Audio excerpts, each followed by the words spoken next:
জীবনে ১ম বার যখন আমি জানতে পারলাম, আমি ঢাকা বিশ্ববিদ্যালয়ে চান্স পেয়েছি, তখন চোখে আমার পানি চলে এসেছিল।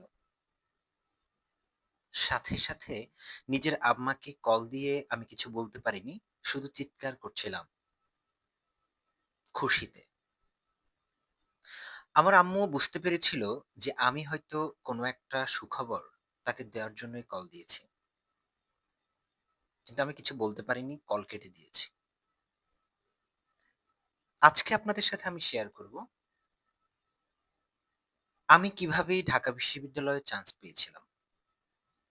আপনিও কি ঢাকা বিশ্ববিদ্যালয়ে চান্স পাওয়ার স্বপ্ন দেখেন? আমি কিভাবে প্রস্তুতি নিয়েছিলাম? আর চান্স পাওয়ার পর আমার কি অনুভূতি হয়েছিল? সেই গল্প আজকে আপনাদেরকে বলব। তার আগে আপনাদেরকে আমার ব্যাকগ্রাউন্ড সম্পর্কে কিছু বলতে হবে। আমি যখন এইচএসসি পরীক্ষা দেব, এইচএসসি অর্থাৎ এইচএসসি পরীক্ষা দিয়ে গ্রাম থেকে যখন আমি ঢাকায় আসব, তখন আমার বাবা আমাকে ঢাকায় আসতে দিতে চাচ্ছিলেন না। ভর্তি হয়েছি ঢাকা রেসিডেন্সিয়াল মডেল কলেজে। সেখান থেকে একাডেমিক যে পড়াশোনাগুলো ছিল, সেগুলোর উপর অনেক বেশি জোর দিয়েছিলাম। এবং সেদিন থেকেই স্বপ্ন দেখা শুরু করেছিলাম, আমি ঢাকা বিশ্ববিদ্যালয়ে পড়ব। যদি তা না হয়, এট লিস্ট একটা ভালো পাবলিক বিশ্ববিদ্যালয়ে পড়ব। আর সেই স্বপ্নকে সামনে রেখে পথ চলা আমার।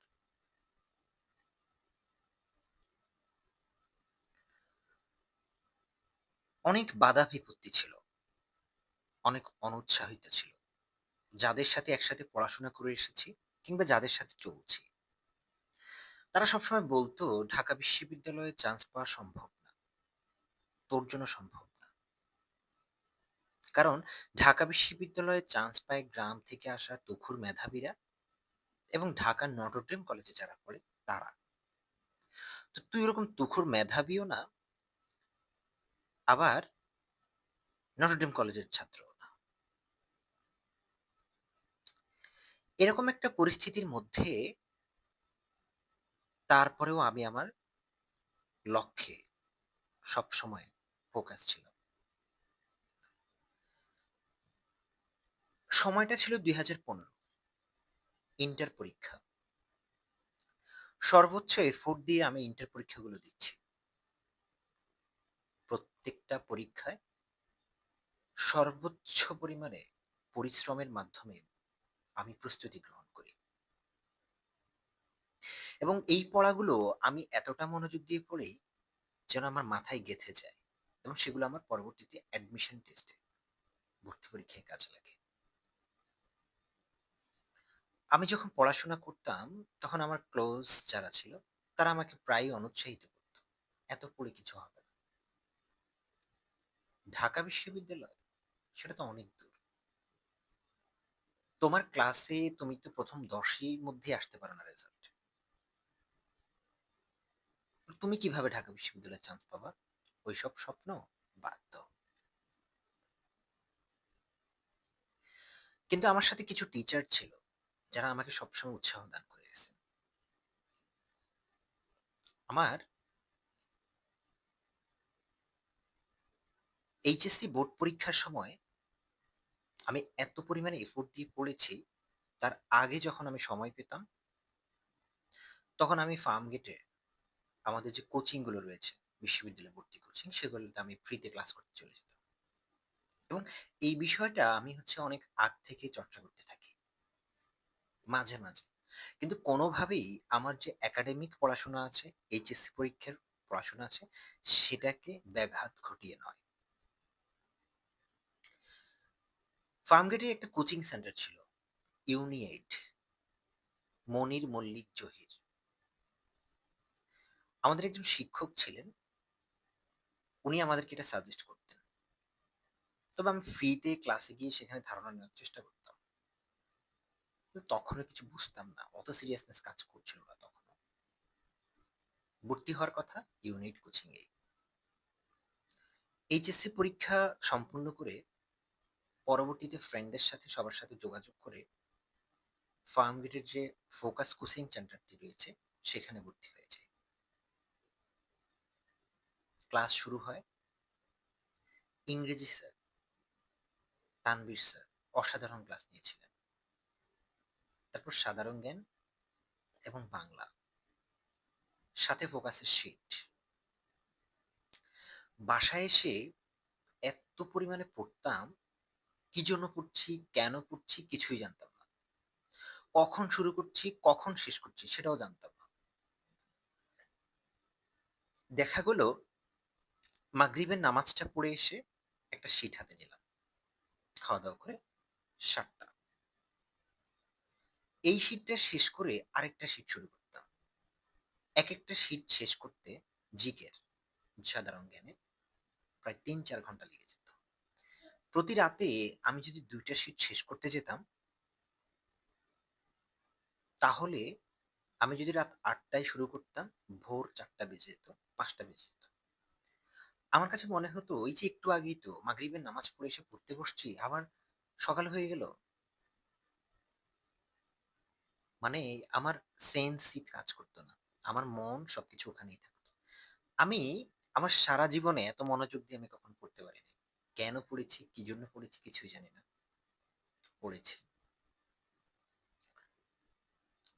তারপরে আমি যখন ঢাকা বিশ্ববিদ্যালয়ের প্রস্তুতি গ্রহণ করতে থাকি, এইভাবে প্রত্যেকটা শীট আমার নখদর্পণে মুখস্থ হয়ে যায়। অন্যদিকে বাংলা এবং ইংরেজি, ইংরেজিতে খুবই দুর্বল ছিলাম। যেহেতু গ্রাম থেকে আসছি স্টুডেন্ট, ঢাকায়ও প্রাইভেট পড়া হয়নি খুব বেশি। নিজে নিজে যতটুকু পেরেছি শিখেছি। আর কোচিং এ যতটুকু বড় ভাই এই যে তানভীর স্যার যারা ছিলেন, বর্তমানে ঢাকা রেসিডেন্সিয়াল মডেল কলেজের শিক্ষক, উনি পড়াতেন। আমি নিজেও ঢাকা রেসিডেন্সিয়াল মডেল কলেজেরই স্টুডেন্ট ছিলাম। উনি যেগুলো পড়াতেন সেগুলো এসে বাসায় নিজে নিজে প্র্যাকটিস করতাম, কিন্তু মাথায় ঢুকতো না খুব বেশি, তাও প্র্যাকটিস করতাম। কিন্তু একসময় দেখা গেল জিকে তো আমার প্রিপারেশন ভালো হলো, সবকিছু মোটামুটি একটা প্রিপারেশন আসলো। এমন সময় শুরু হয়ে গেল ফোকাসের যে মডেল টেস্টগুলো, সেগুলো। এই মডেল টেস্ট যখন আমি দিচ্ছি, প্রথম মডেল টেস্টে আমি অনেক ভালো মার্ক পেয়েছি, এবং ফোকাসের সম্ভবত যে তাদের যে সারা বাংলাদেশের র্যাঙ্কিং, সেখানে আমি ১০০-র মধ্যে চলে আসি। আমি খুব র্যাঙ্ক করছিলাম। কিন্তু আমার বাংলায় আমি খুব ফেল করছি। বাংলা আমার ভালো মার্ক আসে না। এবং ৪৮ পেলে সম্ভব তখন পাস ছিল। বাংলা, ইংরেজি এবং জিকে মিলে। আমি পেতাম ৭০। কিন্তু সাবজেক্টে যে আলাদা, আলাদা পাস করতে হয়, সেখানে আমি বাংলাতে ২, ১, ৩ এরকম পাচ্ছিলাম। হতাশ হয়ে যাচ্ছি। অনেক মার্ক কিন্তু বাংলায় ফেল, হতাশ। এক পর্যায়ে আমার একটা ফ্রেন্ড ছিল, তানবীর। ও আমাকে নিয়ে যায় ওর বড় ভাইয়ের কাছে। তারা আমাকে সাজেস্ট করে ঢাকা বিশ্ববিদ্যালয়ের বাংলা বিভাগের অধ্যাপক সৌমিত্র শেখরের, সম্ভবত বাংলা ভাষা ও নির্মিতি, ওনার ব্যাকরণ বই ছিল, ওটা কিনতে।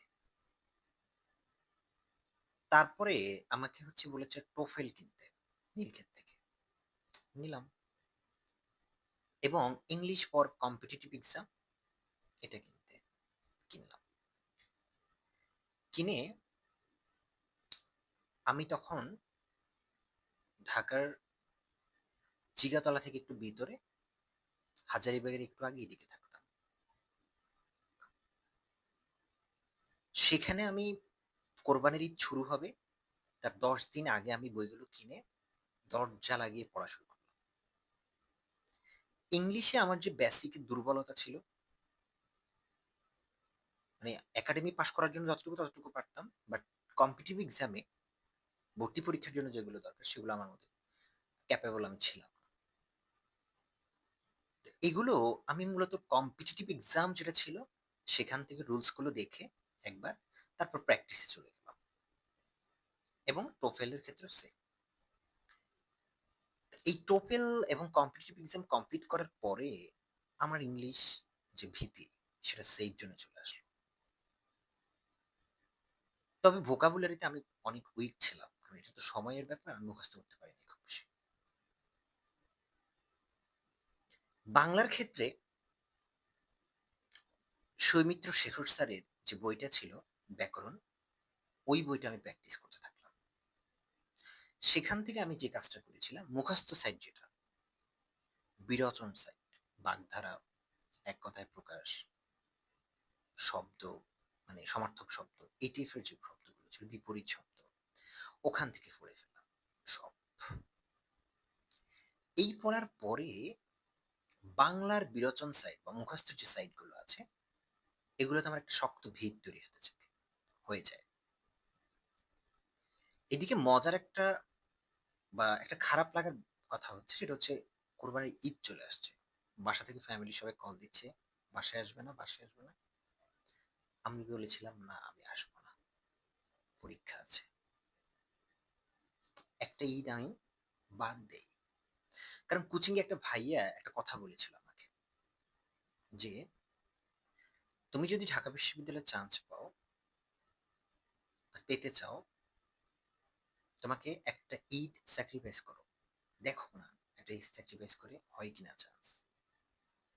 মনে রাখবা, তুমি যদি একটা ঈদকে স্যাক্রিফাইস করে ঢাকা বিশ্ববিদ্যালয়ে চান্স পাও, তাহলে ঢাকা বিশ্ববিদ্যালয়ে থাকা অবস্থায় তোমার প্রত্যেকটা দিনই এক একটা ঈদের মতো।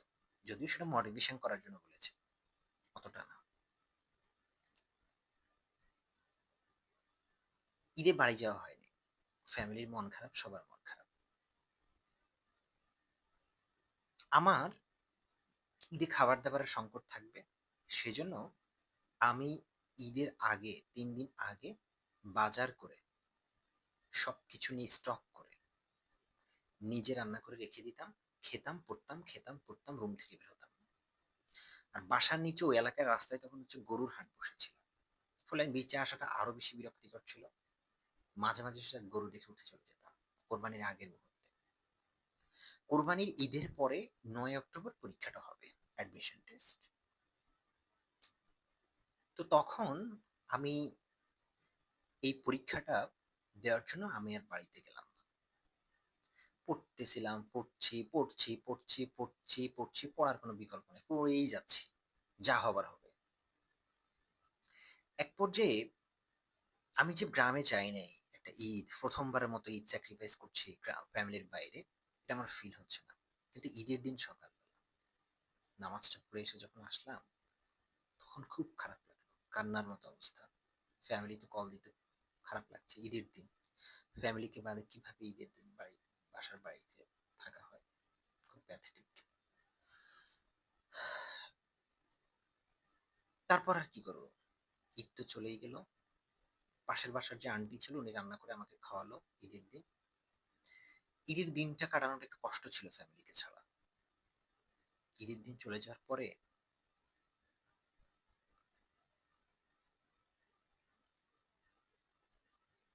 আবার পড়তে লাগলাম, স্বাভাবিক সবকিছু শুরু হলো। এদিকে কোচিং এ সর্বশেষ পরীক্ষা দিলাম, সেটাতে পাশও করলাম, যদিও ইংরেজিতে এবং হচ্ছে বাংলায় কাছাকাছি মার্ক দিয়ে। তো মোটামুটি মনে হচ্ছিল যে একটা ভালো প্রিপারেশন সম্পন্ন হয়েছে, দেখা যাক কি হবে। তারপর সেই কাঙ্ক্ষিত পরীক্ষার সময় আসলো। ঢাকা বিশ্ববিদ্যালয়ের সিট পড়েছে, বর্তমান ঢাকা বিশ্ববিদ্যালয়ের যে সমাজবিজ্ঞান অনুষদ রয়েছে, সেটার ইকোনমিক্স ডিপার্টমেন্টে অ্যাপ্লাই করেছিলাম। জগন্নাথ বিশ্ববিদ্যালয়ে সেটা সিট পড়েছিল। জগন্নাথ বিশ্ববিদ্যালয় একটা ঢাকার ধানমন্ডি আইডিয়াল কলেজ, অর্থাৎ সিটি কলেজের সামনে যে কলেজটা, ওইদিকে। সকালে 10টায় ঢাকা বিশ্ববিদ্যালয়ের পরীক্ষা। আগের দিন রাতে 8টায় ঘুমিয়ে গেলাম, ঘুম তো আসছে না। 9টা বাজলো, ঘুম আসে না। 10টা বাজলো, ঘুম আসে না। অন্যদিন হয়তো ঠিকই 10টায় ঘুম আসে, কিন্তু কালকে পরীক্ষা, ঘুম আসছে না। টেনশন, টেনশন, টেনশন, কি হবে। 3 মাস থেকে পড়ছি, পড়ছি, পড়ছি, উত্তেজনা কাজ করছে। এদিকে আগের দিন এসে কোথায় সিট পড়েছে, কোন বিল্ডিং এ সিট পড়েছে দেখে গেলাম, কিন্তু তারপরে গুলিয়ে ফেলি, কারণ কখন আসেনি তো চিনিও না। তো একদিন, ওই দিন যেদিন পরীক্ষা, সেদিন যখন ঘুম আসছে না, রাত একটাও ঘুম আসছে না, এবং সেদিন রাত ঘুমাতেই পারলাম না, জাস্ট চোখ লেগেছিল। এবং ভোর ৫টা ৪:৩০ যখন ফজরের নামাজ আজান দিল, ঘুমাতে তো পারিনি, চোখ বন্ধ ছিল, জাস্ট উঠে গেলাম, উঠে নামাজ পড়লাম। নামাজ পড়ে আর তো ঘুমানো যাবে না, টেনশন টেনশন, কখন ঢাকা বিশ্ববিদ্যালয়ে পরীক্ষা দিতে যাব। আসলাম ৭টায়, ঢাকা বিশ্ববিদ্যালয়ে চলে আসলাম, সকাল ৭টায়, পরীক্ষা ১০টায়। আসলাম একলা, সাথে কোনো গার্ডিয়ান নেই, কেউ নেই, কারোর সাথে মা বাবা, কারোর সাথে ভাই বোন, কারোর সাথে কত ফ্যামিলি, কত লোক, এদের সাথে কি আমি পারবো, ভয় করছে। কেউ ঢাকার বড় বড় কলেজ থেকে আসা, কেউ একেবারে ক্লাসের ফার্স্ট হওয়া স্টুডেন্ট, কেউ একেবারে গোল্ডেন পেয়েছে আর্টস থেকে। আমি তো গোল্ডেনও পাইনি। আমার একাডেমিক রেজাল্ট তখন 4.75, ঢাকা রেসিডেন্সিয়াল মডেল কলেজ থেকে। কিছুটা হতাশ, টিচার ফ্রেন্ডস সবাইকে কল দিতে পারছি না, কারণ জিপিএ পেলাম না। অবশেষে ক্লাসে যখন ঢুকতে দিল আমাদেরকে পরীক্ষার কেন্দ্রে, সিরিয়াল ধরে ঢুকে গেলাম। মাথায় চাপ, টেনশন, সারা রাত ঘুমাতে পারলাম না। এমন সময় মাথা দিয়ে প্রচুর উত্তাপ যাচ্ছে টেনশনে। ওয়াশরুমে গেলাম, পানি দিয়ে মুখ ধুইলাম, চুলের উপরে হালকা পানি দিয়ে বিছিয়ে নিলাম। এই চাপের মধ্যে গিয়ে পরীক্ষার হলে বসলাম। দুজন টিচার আসলেন, ওএমআর দিলেন।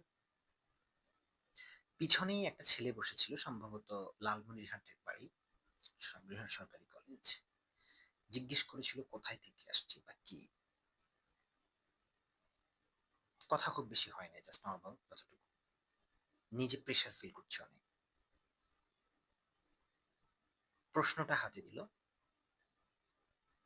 টিচার, প্রথম থেকে যে কটা প্রশ্ন পারি দাগাতে দাগাতে চলে গেলাম। তারপর শেষ মুহূর্তে আবার বাকি যে কটা পারি সেগুলো আবার দাগিয়ে শেষ করলাম। সব অ্যান্সার তো করি না নিশ্চয়। পরীক্ষা দিয়ে বের হয়ে জানি না পরীক্ষা ভালো হয়েছে না খারাপ হয়েছে, কোচিং সেন্টারে যা দিই তাই। বিকেলে আমার বন্ধু নিশাদ সন্ধ্যার দিকে সে বললো মিলাইতে, কিন্তু মেলানোর পরে ঢাকা বিশ্ববিদ্যালয় থেকে পরীক্ষা দিয়ে বের হলাম। বের হয়ে যেতে হবে আইডিয়াল কলেজ, জগন্নাথ বিশ্ববিদ্যালয় পরীক্ষা বিকেল 3টায়। আইডিয়াল কলেজের এলাকায় গেলাম, জুমার নামাজ রাস্তায় পড়লাম, আইডিয়াল কলেজের ওইদিকে একটা মসজিদে পড়ে আইডিয়াল কলেজের পরীক্ষা দিতে ঢুকলাম। সেই পরীক্ষাতে প্রশ্ন খুবই সহজ হয়েছে, কিন্তু বের হয়ে দেখলাম খুব ছোট ছোট কতগুলো জিনিস ভুল করে গেছি। হতাশ হয়ে গেলাম। তারপর পরীক্ষা দেওয়ার আগে, ঢাকা বিশ্ববিদ্যালয় থেকে পরীক্ষা দিয়ে আসছে, এরকম কয়েকজন ডিসকাস করতেছে যে এটার অ্যান্সার ওটা হবে, এটার অ্যান্সার ওটা হবে, এটার অ্যান্সার ওটা হবে। আমি তো ভয় পেয়ে যাচ্ছি, কারণ আমার এটাও হচ্ছে না, ওটাও হচ্ছে না, এটাও হচ্ছে না, কারণ আমি যেটা অ্যান্সার করে আসছি, বড় ভাই এবং ওরা বলছে এটা অ্যান্সার হবে না, ওদের ওরা বলছে ওটা রাইট অ্যান্সার। ফলে আমি তো ধরেই নিচ্ছি আমার মনে হয় শেষ, হচ্ছে না। সবাই বলতেছে যে এটা অ্যান্সার, আমার তো আসলে ওটা অ্যান্সার না, আমি তো ওটা অ্যান্সার দিয়ে আসি না। তারপর এই আইডিয়াল কলেজ পরীক্ষা দিয়ে শেষ করে যখন কিছু সুন্দর সুন্দর প্রশ্ন এসেছে কিন্তু খুবই সহজ, কিন্তু আমি ভুল করে বসে আছি। আর সিট গুলো পড়েছে এক বেঞ্চে ৩-৪ জন করে, ফলে একজন থেকে একজন দেখে দেখে লিখেছে। তো এখানে বড় ধরনের বেশি মার্ক না পেলে আসলে র্যাঙ্কিং এ আসাটা খুব কঠিন ছিল জগন্নাথ বিশ্ববিদ্যালয়ে ভর্তি পরীক্ষা খ ইউনিটে। আমিও এই পরীক্ষা দিয়ে বের হলাম, অ্যান্সার মিলায় নাই। আমার বন্ধু সে একটা অ্যান্সার শিট দিয়েছে, সে বলছে এটা মেলানোর জন্য। তা আমি, ছিল, তা আমি অ্যান্সার মিলিয়ে দেখলাম যে আমার এমসিকিউ জিকে যেটা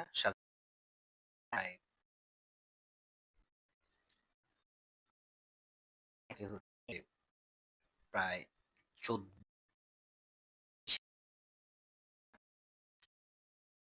ইংরেজিতে থাকে 30 ছাড়া। কিন্তু র‍্যাংকিং এ আসবে। আর মার্ক বেশি বিজ্ঞান অনুষদ, সারিফ, রহমান হল, নীলক্ষেত এসব এরিয়াতে যেসব বড় ভাইদেরকে পাইতাম তাদেরকে বলতাম যে হচ্ছে ভাই আমার হচ্ছে এরকম সবকিছু যোগ করে 147 মতো থাকে, আমি কি চান্স পাবো? এরকম।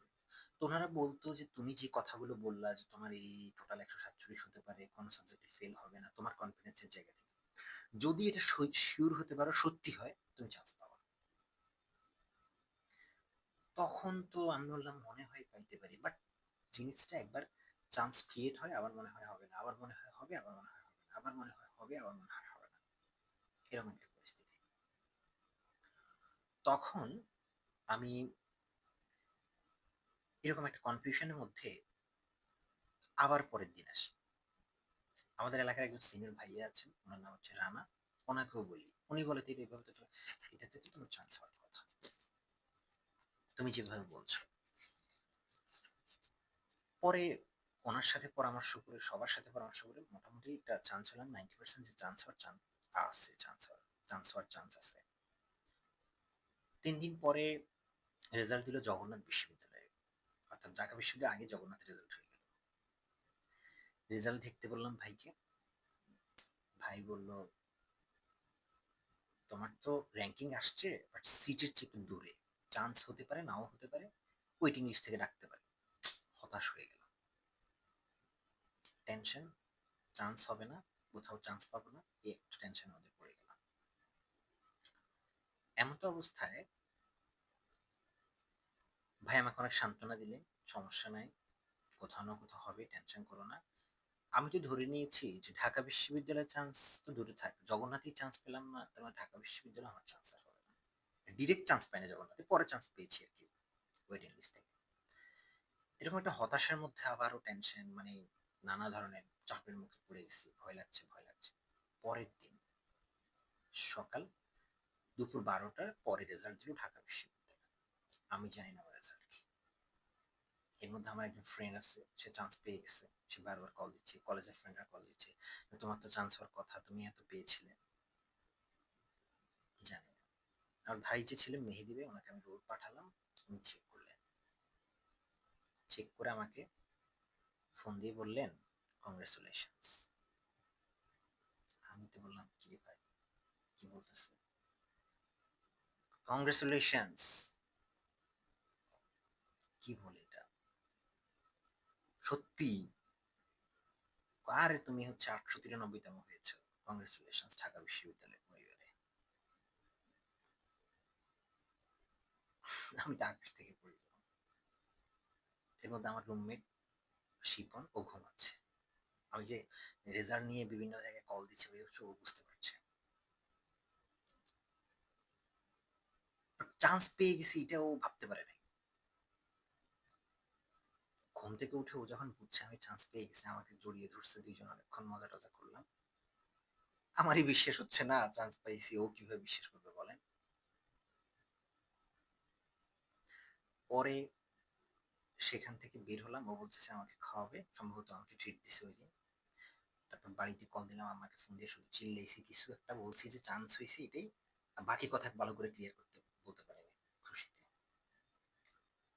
সেখান থেকে অন্যান্য যে ফ্রেন্ডরা আছে তাদেরকে কল দিয়ে জানালাম, কলেজের টিচারদেরকে ফোন দিয়ে জানালাম, সবাই অনেক খুশি হলো। খুশি হলো, কংগ্রেচুলেশন জানালো, ভালোই লাগছিল। এদিকে রাতে নিশাদ আমার বন্ধু, ও কল দিল, কল দিয়ে ও আমাকে মিষ্টি খাওয়ালো, ট্রিট দিল। তারপর তখন তখন চান্স হচ্ছিল না, খুব টেনশনে ছিল তখন, আমি টেনশনে ছিলাম। এরপরে ঢাকা বিশ্ববিদ্যালয়ে ভর্তি হওয়া, ঢাকা বিশ্ববিদ্যালয়ে স্যার এই প্রমাণে থাকা, অনেক সুন্দর একটা লাইফ ছিল, অনেক কিছুই দেখেছি, রাজনৈতিক অনেক অনেক কিছু, অনেক ধরনের এক্সপিরিয়েন্স, ডিপার্টমেন্ট, অনার্স মাস্টার্স সবকিছু দেখেছি, এবং জবে এসে স্ট্রাগল করেছি। সর্বশেষ বর্তমানে ঢাকা শেখ বুরহানুদ্দিন কলেজে আমি এখন ইসলামের ইতিহাস ও সংস্কৃতি বিভাগে লেকচারার হিসেবে আছি। আমার বন্ধু যে নিশাদের কথা বললাম, সে এখন অস্ট্রেলিয়াতে পিএইচডি করছে। এই হচ্ছে আমার চান্স পাওয়ার যে জার্নিটা, সেটা আপনাদের সাথে শেয়ার করলাম। এবং বিশ্বাস করে বোঝানো যাবে না, চান্স পাওয়ার পরে যে অনুভূতিটা, সেটা ছিল একেবারে হার্ট টাচিং। লাইফে সবসময় মনে থাকবে। ওই মোমেন্টটা কতটা খুশির ছিল বলে বোঝানো যাবে না। এবং সেই সময়গুলোকে খুবই মিস করছি। আমি জানি না আমি লাইফে কতটুকু সফল, বাট ইন্টারের পরে ঢাকা বিশ্ববিদ্যালয়ে চান্স পাওয়া, বিশেষ করে মানবিকের স্টুডেন্ট যারা, তাদের জন্য কতটা বড় অ্যাচিভমেন্ট, অর্জন, সেটা একমাত্র তারাই বলতে পারবে। তা আপনারা যারা ঢাকা বিশ্ববিদ্যালয়ে স্বপ্ন দেখেন, ভর্তি হতে চান, তাদের প্রতি বিশেষ অনুরোধ রইল, পড়তে থাকেন। নিজের স্বাভাবিক যে পড়াশোনাটা পড়তে থাকে, তবে অবশ্যই বিগত সারা জীবনের যতটুকু পড়ছে তার চেয়ে বেশি পড়তে হবে। দেখবেন আপনার যদি ইচ্ছা থাকে বা আগ্রহে থাকে, হয়ে যাবে। ঢাকা বিশ্ববিদ্যালয় অন্য বিশ্ববিদ্যালয়ের খুব বেশি আলাদা নয়, তবে অবশ্যই কালচারালি হোক, একটা আদর্শ মানে একটা চিন্তাধারার জায়গা থেকে আলাদা আছে, যেটা আপনাকে অন্যদের থেকে আলাদা করবে। হতে পারে আপনি রেজাল্ট অন্যদের চেয়ে খারাপ হতে পারে, অনেক কিছু, বাট অনেক কিছু শিখবেন এখানে। হলে থেকে শিখবেন, ডিপার্টমেন্টে শিখবেন, টিএসসির কালচারাল প্রোগ্রাম থেকে শিখবেন, সবার সাথে মিশলে আপনারা কিছু শিখবেন।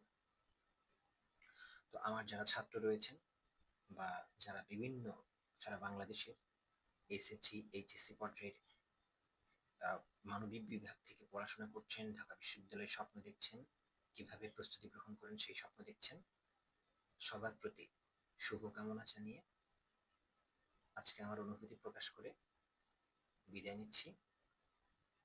আপনাদের থেকে যাওয়ার আগে একটা অনুরোধ, ভিডিওতে একটা লাইক দিবেন, একটা কমেন্ট করবেন, আপনার মতামত জানাবেন, এবং ভিডিওর নিচে যত বেশি কমেন্ট করবেন, 100 কমেন্ট যদি করেন, তাহলে পরবর্তী ভিডিও বানাবো হচ্ছে কিভাবে প্রস্তুতি গ্রহণ করবে, কোন কোন টপিকে কিভাবে সাজাতে হবে সেই সম্পর্কে। চ্যানেলটা সাবস্ক্রাইব করে না থাকলে একটা সাবস্ক্রাইব করে দিবেন। ধন্যবাদ সবাইকে। আসসালাম।